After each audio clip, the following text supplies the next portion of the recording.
Siguro isa rin na natutunan namin over the years about yun nga, lending to other people is if it's not a matter of life and death, Agree. mag-iisip pa kami. Mag-iisipan namin mabuti kung hindi siya, kung tipong halimbawa nasa ospital, nag-aagaw buhay. So yun yung parang madali na no-brainer na sa amin. Yeah. Pero kung tipong uutangin mo para pambayad ng utang or mag-i-invest siya sa something na Posibleng hindi naman. Medyo hindi namin sigurado kung Sabihin na natin, Ayan. kunwari mga bisyo, ganyan. oo, kaya ay Bili ng ano, camera.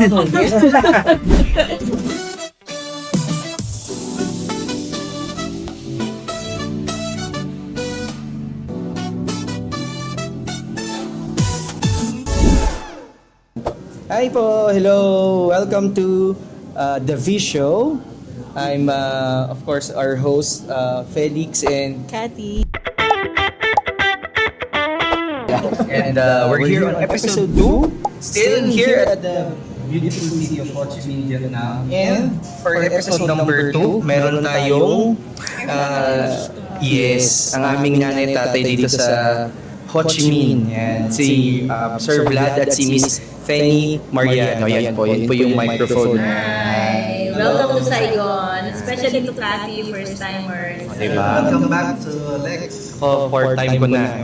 Lokal. May pagka-lokal na ako.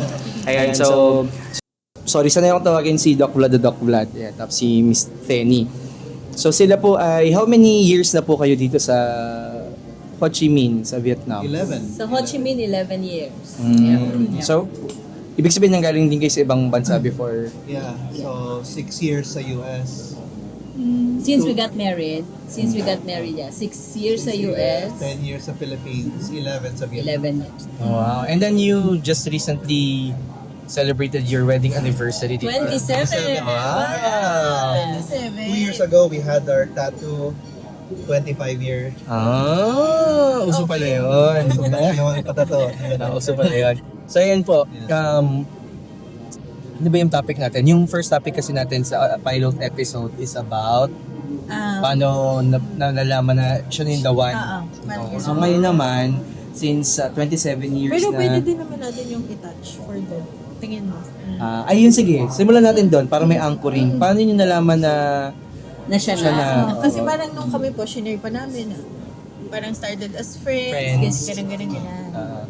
I mean, then we started as friends and we both serve in the church. We really prayed for it. Nice. And finally, when the decision came, it was very clear. Paano yung for the listeners and yung audience natin for the V Show, paano yung when the decision came? Like, was it some sort of may ano ba yun, parang may divine intervention na parang nakita niyo si Miss Tenny naglalakad na parang ang bagal ng framing kasi nag-slow mo, parang ganon. I think you know eh. At saka you've been praying for it. Alam mo naman kasi at that young age, the horizon you see is very short.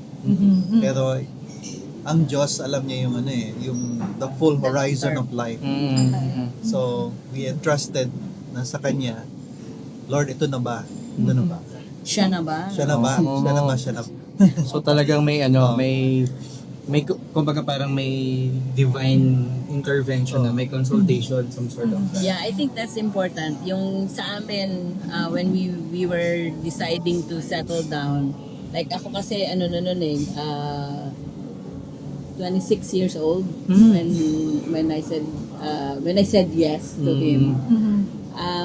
Parang sa akin, ayoko nang paligoy-ligoy pa. Parang dapat pag sinagot ko siya, yun na yun. I mean, it will eventually lead to marriage. Hindi niyo sinabi niya sa episode Nung 1. tinanong niya po ako kung bakit, niya, parang paano ako bukod sa nakapag-decide itsura na ko, pag- paano siya nakapag-design? nag-yes nung Seryoso proposal. ka ba? Sabi ko po kasi, nung naging mag-boyfriend tayo at kinross natin yung from friendship to romantic relationship, sa sarili ko, I'm decided na Ito na. to marriage na to. Kasi baka masayang yung friendship. So parang dire-diretso. Kaya yung proposal ng will you be, Will you will marry? you marry me? Hindi ka Hindi sure. siya ganun ka hirap sagutin. Kasi, Sige. Okay. Sa amin ganun din. Kasi nung nag-decide ako na sasagutin ko na siya, wala na ko ibang naisip na na iba pang patutunguhan nun, kundi marriage. Yun nga. So, sabi mo nga palagi, sabi lagi po ni Cathy, it's, kumbaga, love and marriage, love is a decision. Yeah. Decision. Yeah. Now, let's go into the topic, yung Sa for episode decision. number 2, decision. Kasi decision, iba kasi ang decision making for those who are single, not yet married, kumbaga. Kapag mag-isa ka pa lang, single ka nga, ganyan, kesa kapag may asawa ka na, no? Yeah. Iba pa yung partner eh. Mas iba pa rin talaga kapag somehow may marriage. No? For me, no, I'm not generalizing. So, we're gonna talk about decision making as married couple. So the reason the reason why I decided to ask if it's a comfortable topic to talk with is that yun nga, ang dami yung napuntahang mga bansa ganyan. Of course, one of the decisions is getting married and so many decisions in between. So ano ba yung nyo sa decision making as a married couple? Parang paano kayo as married couple when you decide? Siguro, every time there's a young guy who is about to get married, ang ina-advise ko kasi sa kanya, gawin mo na lahat ng gusto mo. Bilhin mo na lahat ng gusto mo. Kasi once you get married, it's the two of you who will decide. Wow. You're not two individuals. You're going to be one. Yeah. So, gawin mo na lahat. Bilhin mo na lahat. Pero So, nagawa nyo naman yung ina-advise nyo na yan. I wish I can go back. Pero Nung in-advise niya na kasi yun, nung Napagdaanan niya. mag-asawa na kami, kasi na-realize niya na. Pero I had to win off myself from the single decision. Tapos nung kinasal na kami, uy, gusto ko to, bibilhin na. Pagtingin ko sa kanya, ay, hindi pala namin kailangan. So nung dumating yung baby, uy, kailangan ng baby to? Kailangan ng PlayStation, ano? Yeah, lahat ay para sa bata ko, no?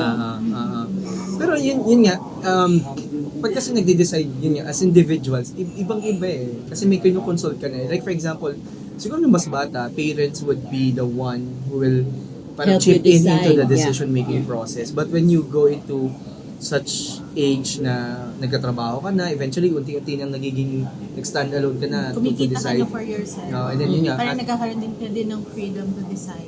and then eventually, balik ka ulit dun sa parang season na meron kang Sa kailangan i-consult. Yeah.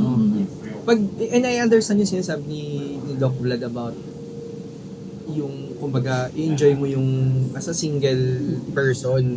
Yeah. Pero then again, for me kasi, mas naging effective yung merong someone na parang nag-guide sa akin when to do this and when not to do this. So, kayo ba, may ganun bang, anything that you can recall na parang big thing na for example, for either of you na decided na kayo, ito yung gusto nyo, but then eventually, the other one parang opposes kasi may nakita siyang something na parang, uy, medyo, wait, let's think or rethink about it. May ganun ba na moments or moment? Like for kunwari, major purchase, ganyan. Ako kasi, for example, for the two of us, it's more of investment. Kasi ako mahilig ako mag-invest. And then marami na akong investment na nag-fail. So parang hindi niya ako Parang mahilig ko siya mag-explore. risk taker. Risky. Pero siya, mas less risky in a good way kasi nababalance out niya ako. So when it comes to decision making process, parang ako, go na ako. Tapos pag minsan magtatampo pa ako, bakit? So parang iniisip ko, ba't hindi mo ako pinagkakatiwala dun sa decision na ginawa ko? For your case, may mga ganun ba kayo? Oo, merong mga... Like yung sa lipat-lipat ng mga lugar na ganyan, ng mga bansa-bansa. I think nagkasundo naman kami doon. Ah, I think it wow. was yung halimbawa moving from the Philippines, from a comfortable life, lilipat ng Vietnam, start all over again. It was a mutual It was a mutual decision. We felt We na, really prayed about it. Kasi major yun eh. Kasi meron kaming kasamang 11-year-old na bata. 11 Yeah, he was, 11 pa lang he was siya. only 11. So, iwan lahat ng mga friends niya, iwan yung school niya, yung church. Talagang from Oh, so talagang start yeah, scratch. group talaga yung bata. in a strange country. pero wonderful experience for all of us. So far mutual naman, pero merong mga times na may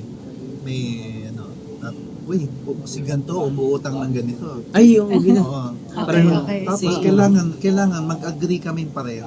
Yeah. Kasi hindi pwedeng mag-decide ako na sige, yung mga financial decision. Pag Although, financial, si Miss Tenny ang parang Final say. final say. hindi naman, pareho kaming nag-ano eh. Pero yung mga Pero ilalatag mo kasi kung ano yung mga pros Yes. and Cons, cons. correct. Nung gagawin mong decision. Pero yung mga bibili siya ng bag, bibili ng shoes, walang ano yan. Hindi na niya kailangan magpaalam. Pero yung mga Sana. Grabe naman to. Bigyan nga, 2 million nga binigay ko sa'yo kahapon. Isang araw. Dong, Vietnamese dong. 2 million Vietnamese dong.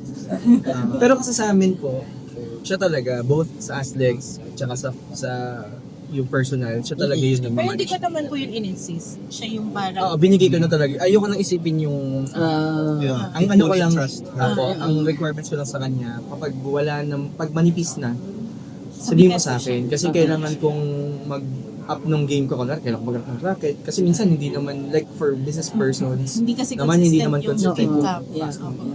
And by the way, just for context, ito pong mga kasama namin ngayon ay mga professors po ito sa sa Pilipinas, no. Though they're here, they are actually affiliated to different universities in the Philippines. Ayan. Kaya talagang ang wisdom nila ay coming from different angles and POVs. Ayan. Feeling ko mas ma-appreciate din po nung audience pag yung medyo ano din kasi yan sensitive topic yung pagde-decide about finances. Finances. Kasi madami ding Couple, kumbaga, married couple, relationships, na like we hindi fail because of yung yun nga. hindi nakakapag-communicate About- ng maayos about finances. Talking about communication. Well, of course, communication is one fundamental siguro aspect of how you can arrive to a parang win-win na decision. Kasi ang hirap naman na kunwari may gusto or yun nga may nanghihiram ng pera. Di ba tayo sa atin, may nanghihiram ng pera. Sasabihin niya ganito, hihiram siya ng ganito. So we get to decide whether una, may papahiram ba tayo? Pangalawa, babalik ba yan? Kasi minsan naman, minsan hindi. Para saan daw ba yan? Parang both of you take the risk. correct. Yes. Kaya para pag sa dulo, hindi mo Walang kasi ikaw, sisihan. Walang pinahiram mo kasi especially kapag relative. Pag relative. Kami po kapag Ano ba ang credit score niya? Charot. Pero Credit story. isang natutunan namin, Apo. ipapahiram mo ng pera, yung willing kang Correct. malus. Aray po, makahampas na. yung pagka hindi na ibinalik, Okay ay lang. hindi na masakit sa Masakit. kalooban.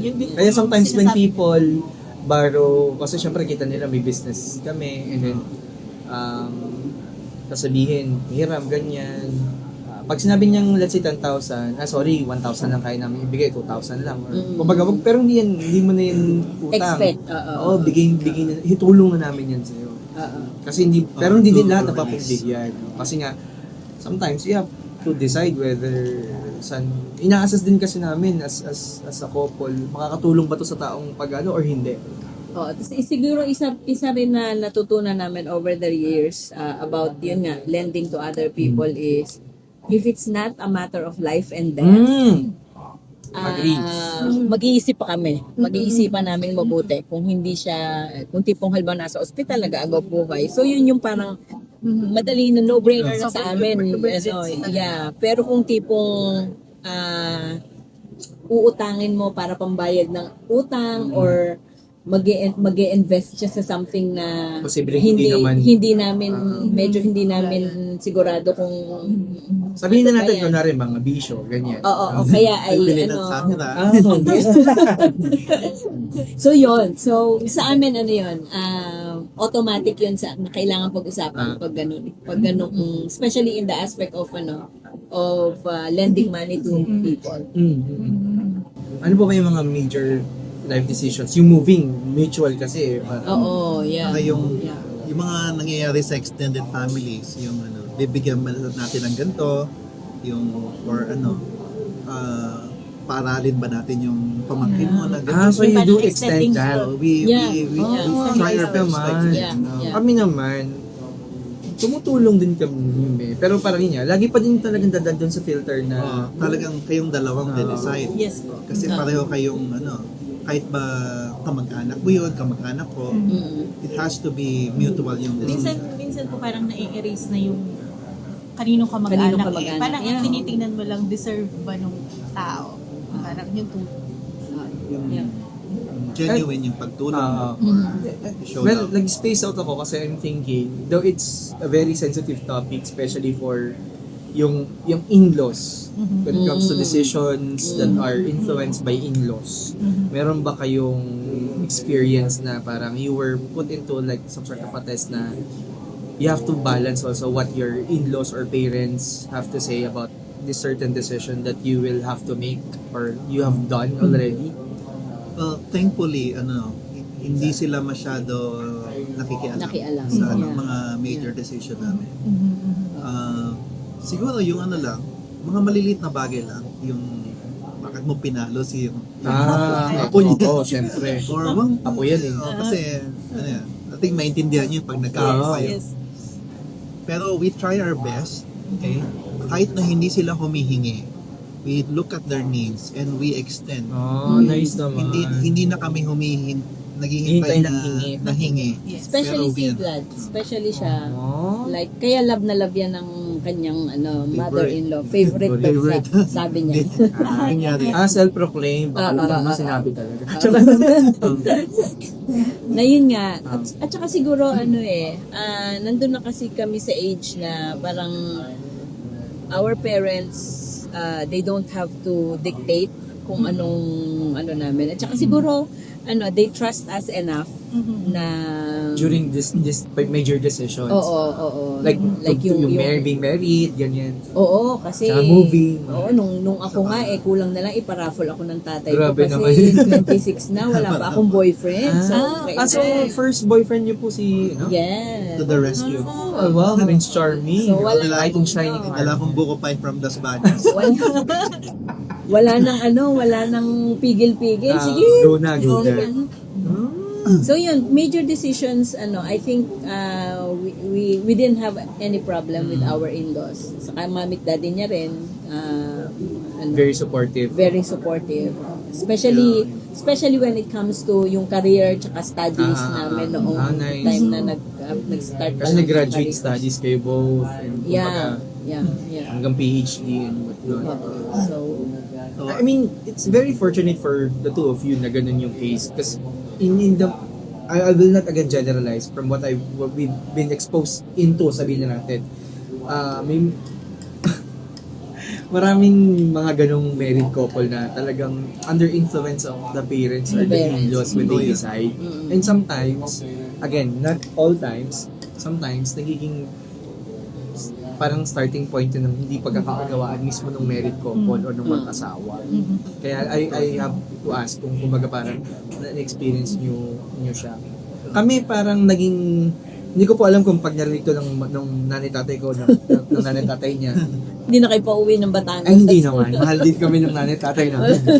Favorite din po ako ng binan ko eh. Ay, ganun. Pinaka-pogi niya po ako. Okay, sige, Pinaka-pogi niya sige. ako binan. For the- Manugang na lalaki. Kasi ako pa lang na manugang niyang lalaki. Okay. mga favorite pa na. Yeah, yung favorite. Ano po yun, parang nag-decide kami talaga na lumayo. Sabi Yeah. na, Very far naman. Which is Yeah. not too far. Pero yung walang actually kahit next block lang, basta different Basta house. different. Kami like Different. several towns. Oh, yun. Okay, That's no? good. Because, one, I think because we wanted to somehow stand on our own. And then may nakita rin kaming mga advices na if you want to save yourself from yun nga, yung possible conflict of being influenced, no? About the decisions. Mas maganda, hindi ka dun sa side ng lalaki, hindi ka dun sa side ng babae. You take it out of the sides. naging And then you, independent oo. talaga. Be independent. You will learn. There for me, again, hindi ko siya idadamay. Naging feeling ko effective naman. Pero syempre mahirap din kasi, pero if you need help sa household, especially kay Cadix, parang tinatawag pa rin namin sila. Oh, which is valid naman. At saka the grandfathers will enjoy. They would love to They do would it love for to you. visit. Yun nga lang medyo kasi malayo. So, travel, ganyan. Challenging. Mm. Pero, There was a study in Singapore na mas healthier yung grandparents if they live Mas malayo. Far. close to the Close to the, to the apo. Oo nga. Napansin ko din yun. Sa buti meron silang apo na malaki. na malapit. Oo. Kasi parang nakakadagdag ng energy. Na-relieve yung energy na parang umuunti na. Pero pag nakikita yung mga apo, parang nakikita mo nagpa-brighten up yung ano nila. So, yun. Mm. Ano te? Wala ka ng tanong. Ito, nagme-marriage. Ano to? Nagme-marriage course to. Guys na lang, hingi na tayo ng advice. So kami, we teach the marriage course, the 7-part na course. Program. Yeah, it's a 7-part alpha course ito. It's based on Christian values, Ah, Word of nice. God. Yeah. We run it in the Philippines, in Indonesia, Laos, and Vietnam. Wow. So it's under a brand or is it your It's an course? alpha. No, it's an Alpha is yung brand. course, yeah. Alpha din kasi si Alpha.org. Aztec. Alpha din kasi si Aztec eh. Aztec tsaka Oh, baka ano yan, charot. So yung alpha.org, marami siyang mga courses. So yung alpha course, yung the marriage course, tapos merong parenting course. So kami, we've been involved with the TMC or the marriage course since 2008. That's when we had our own marriage course nung kami yung estudyante, and then after that pag niraran, church-based dun sa church namin sa Las Bañas. So pag niraran siya, kami na yung one of the facilitators hanggang sa nung lumipat kami ng Vietnam, yun, naging big part ng parang outreach namin is the marriage course. May online, saka meron din in person.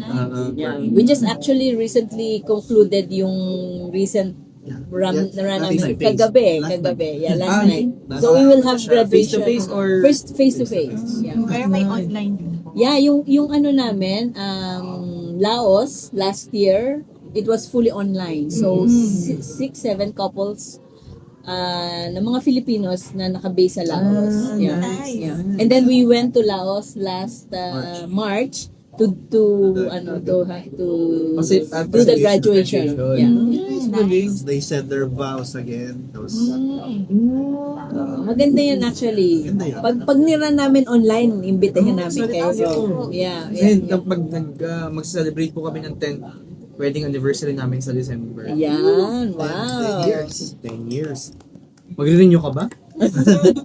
Pag hindi niya-renew, Pag hindi na ninyo, wala na. potential lang isang pantiyo. Ito pa hindi renew yun. So, but kidding aside, syempre magre-renew ako. Parang sakit ng tagiliran. So yun nga, I think we are at 22 minutes. Pero siguro from your exposure, not only with your 27 years of marriage, but also your exposure with the things that you do for married people, ano po yung mabibigay yung advice? Not only for decision making, but in general, as a married couple, parang how to maintain a, harmonious, ano bang tamang term? A happy married life, ganyan. No, kasi no decision is big enough, too big or too small para mag-agree Hindi kayo. kayo mag-consult with each other. Kahit Nice. even Nice. you're going to purchase something or to eat something, Yeah. madami siyang say sa mga kinakain ko eh. Okay. Pero it's good that both of you are into that decision because that's how it was designed to be. Hindi na kayo dalawa eh. You're one. And that goes with decision. At saka ma-appreciate mo, I hope you appreciate yung na iba siya, the way she looks at things, iba from the way you look at things, Totally agree. which you should treasure kasi you see another Perspective. of the Angle. decision na hindi mo nakikita. Yun yung super na-appreciate ko din po kay Kathy kasi ako nga parang risk taker ganyan, parang pag sasabihin niya sa akin yung blind side ko na teka lang, parang na-consider mo ba to? Oo. No. Mga ganun. Which is, laging sinasabi, nung bata ako, it's more of compatibility for me. Pero ngayon, it's more of complementary dapat eh. Ang boring pagka Pareho. parehas kayo. Imagine mo kung Kunwari ako ang bait ko, tapos ikaw, sorry. Hindi, ang boring ng buhay pag Pag pareho lang pag na, parehas lang gusto mo kainin, parehas lang gusto mo puntahan. Yung sarili mo lagi nasusunod. Oo, yeah. Walang pupunta. So that's one, more of yun nga, it should be a decision of the two of you. On top of that, not limited to decision making, parang any marriage or married life advice. I think Trust your ako muna Sige. para naalala ko pa. Trust your wife's instincts. minsan meron siyang mga gut feel, ay hindi, huwag natin gawin yan. O Kahit, kasi kahit hindi niya i-explain, parang naintindihan ko na, okay, huwag natin gawin yan. I think the women are designed to have a very keen instinct na Gut feel sila. oo na ewan ko hindi Kasama ba yun dun sa ma-explain general na sinasabi niya na pag babae, pag nagkakutob yung babae, most of the time tama? Di ba may ganun yun? I would agree to that. I would agree. Yeah. So, uy.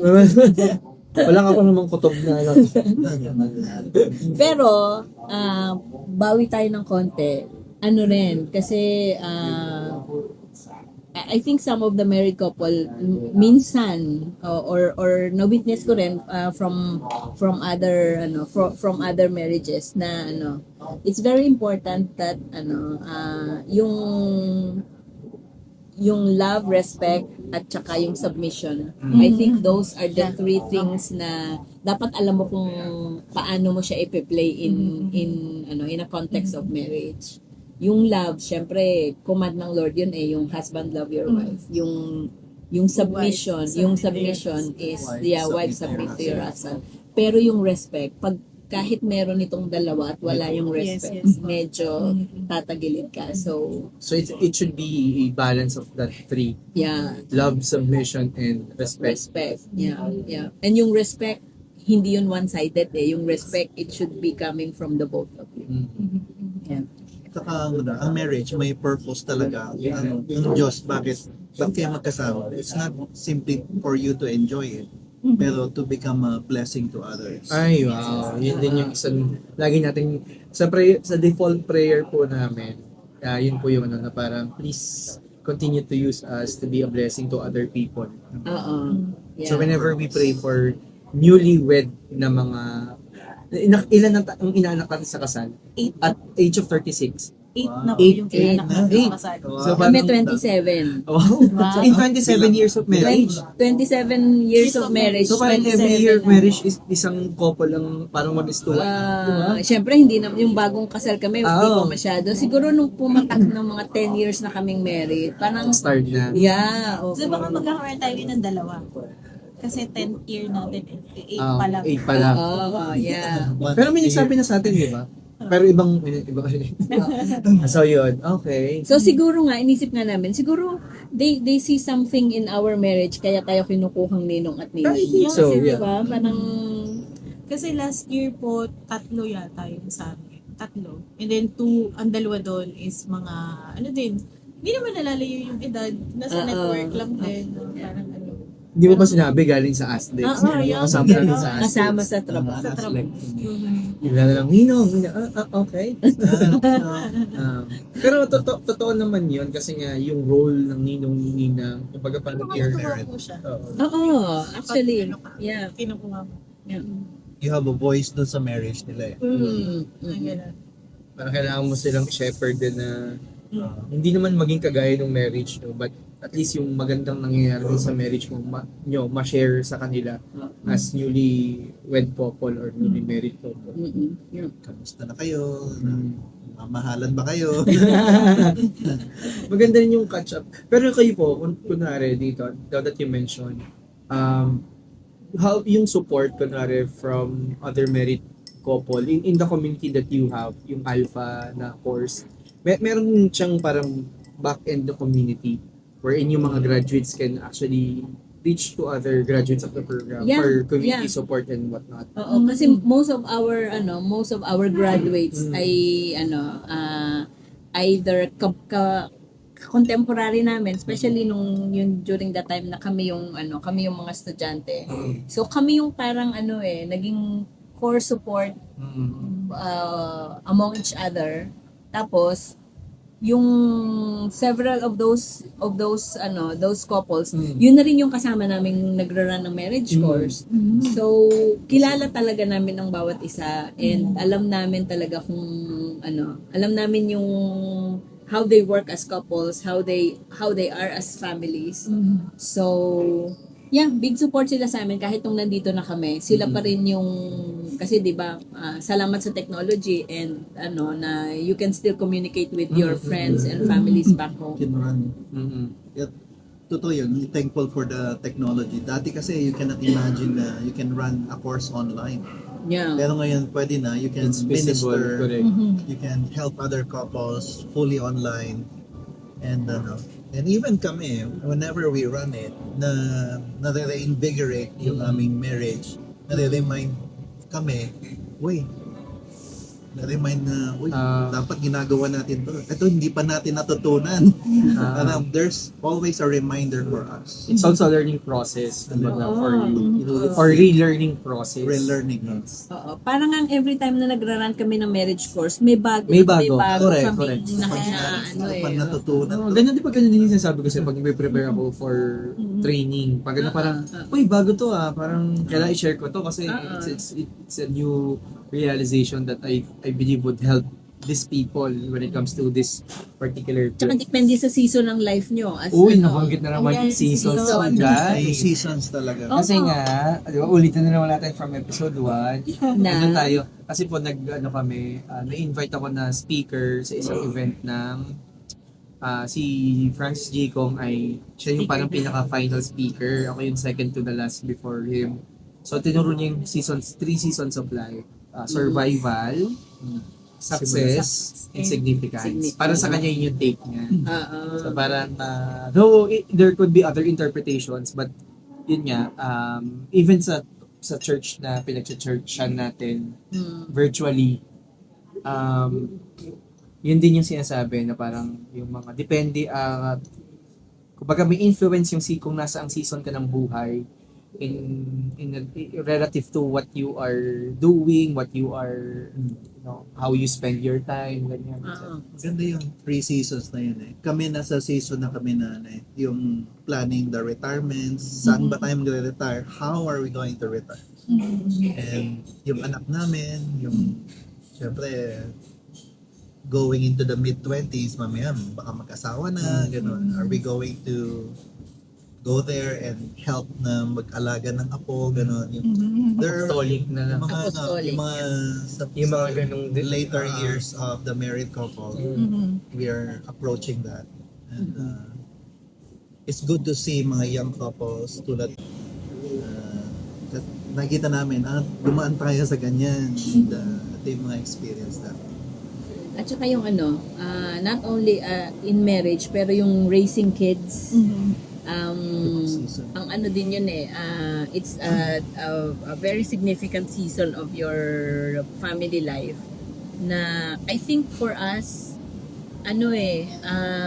since isa lang yung anak namin, ang dami din naming natututunan from other couples na merong mas maraming anak tapos sila din may mga natututunan din sila sa amin based on our experience raising an only boy or an only child. So parang complement mo Correct. yung and no family are the same. Lahat talaga iba-iba, iba-iba yung experience, and you learn from each other. You learn from the experiences of others. Yung mga hindi masyadong maganda nangyari, wag mo na ulitin. 'Di ba? O yung maganda, be inspired and follow suit, ganun.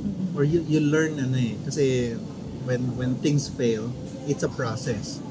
Saan nagsimula mag-fail yung halimbawa, nagkahiwalay si ganyan, saan nagsimula yan? Ano yung root cause? Ano yung root cause? Hindi naman bigla-bigla nangyari yan. Mas nangyari for basta na lang. should be So- some sort of a mechanism bakit nangyayari. So either you learn it yourself or you learn Learn from, from others, others, yeah. which talagang if you're able to learn from others, talagang yun, it's You save yourselves from experiencing it by yourself. yeah, you save That's you save the beauty of learning from the experience of other people. Yeah, Just like what mistakes we're of trying others. to do Yeah. here. Yeah, mistakes of Ah, others. We want to share to our audience ng The V Show podcast yung na-experience na ng mga married couple like kayo po. So I guess that's the time that we have for the podcast. We're at 34 minutes. So any final advice or input para sa mga nagbabalak mag-asawa o yung mga bagong nagpakasal o yung kumbaga parang nasa season ng they're rediscovering yung kumbaga yung passion nila towards their relationship. Ako siguro masishare ko lang is marriage is not only about two people. It's actually a relationship of three. So the husband, the wife, and God. Importante na hindi mawawala yung role ng God sa marriage nyo. Kasi pag nawala yon, it's bound to go somewhere.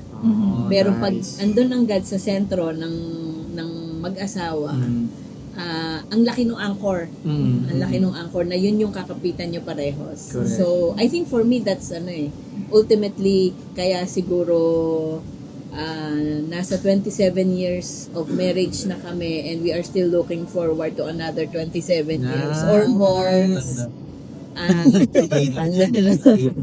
So yun, sa akin yun. Thank you po for Thank you sharing po. that, Miss Lenny. Sir, Yeah. Sir Vlad, Doc Vlad. I think enjoy each other's company. You delight in each other. Enjoy nyo na lalabas kayo, always magde-date kayo, kahit na may anak. Yeah. It's important na that you always enjoy each other. Kasi isa namang reason na God put you together so that you will enjoy this. Just like what you mentioned, na yung marriage naman is not it didn't happen, just nangyari lang, may reason, may purpose. Yeah.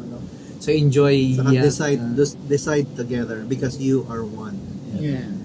Ayan. So thank you, Doc Thank Vlad. you Thank po. you, Miss Lenny, for You're saying welcome. yes yan sa It's a ating privilege. episode number 2 ng ating The V Show podcast. So that is the insights so coming from a 27 years of marriage yan from this couple. So thank you for being with us in this episode, and we hope yung ating mga audience ay maraming na-pick up and natutunan for their own married Yes, life. for sure. So, yan. So again, this is your host Felix, Lex, and Cathy. see you sa next episode ng The V The V Show. Show. Bye!